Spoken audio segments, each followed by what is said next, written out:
तो फ्रेंड आज के वीडियो सीरीज के अंदर हम लास्ट टॉपिक डिस्कस करने वाले हैं in the subject of image processing and computer vision का।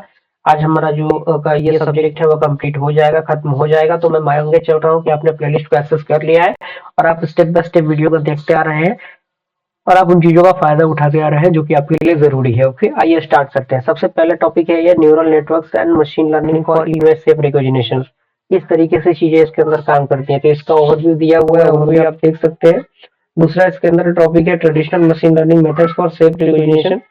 फीचर एक्सट्रैक्शन टेक्निक दिए हैं, जैसे एज डिटेक्शन हो गया, हाफ ट्रांसफॉर्म हो गया, काउंटर डिटेक्शन हो गया। उसके बाद ट्रेडिशनल मशीन लर्निंग क्लासिफायर्स हो गए और neural networks for image recognition हो गए, कन्वोल्यूशनल न्यूरल नेटवर्क्स हो गए। अलग अलग इसके फंडामेंटल है, छोटे छोटे टॉपिक्स, आप इनको इजीली आसानी से कंप्लीट कर सकते हैं, कोई दिक्कत परेशानी आपको नहीं होगी। इसका एग्जांपल भी दिया हुआ है, जैसे इनपुट लेयर हो गया, कन्वोल्यूशनल लेयर हो गया, एक्टिवेशन फंक्शन हो गया, पुलिंग लेयर हो गया, फुली कनेक्टेड लेयर हो गया, आउटपुट लेयर हो गया, ये सारी चीज। ट्रेनिंग की हम बात करें for the season of shape recognition के लिए, तो यहाँ पे अलग अलग जो एडवांटेजेस है दिए गए हैं, इसके पॉइंट दिए गए हैं। एडवांटेज में ये है कि ऑटोमेटिक फीचर एक्सट्रैक्शन है, दूसरा है स्केलेबिलिटी, तीसरा आपका फेवरेबिलिटी, चौथा आपका आता है जनरलाइजेशन का। ओके, अब यहाँ पे आता है advance neural network architecture for shape recognition. Advance neural network architecture क्या होता है शेप रिकॉग्निशन के लिए? सबसे पहले आपका आता है डीप रेसिड्यूअल नेटवर्क। ओके, तो इसका पॉइंट यहाँ पे दिया हुआ है। दूसरा आपका आता है फील्ड कॉम्बिनेशन न्यूरल नेटवर्क।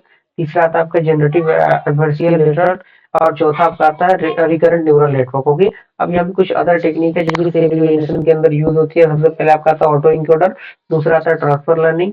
तो उसके बाद एप्लीकेशन आता है कि एप्लीकेशन कहाँ कहाँ इसके यूज होते हैं। तो ऑब्जेक्ट को डिटेक्ट करने के लिए रोबोटिक्स के अंदर, मेडिकल इमेजिंग के अंदर, ऑटोनोमस व्हीकल के अंदर, इंडस्ट्रियल ऑटोमेशन के अंदर।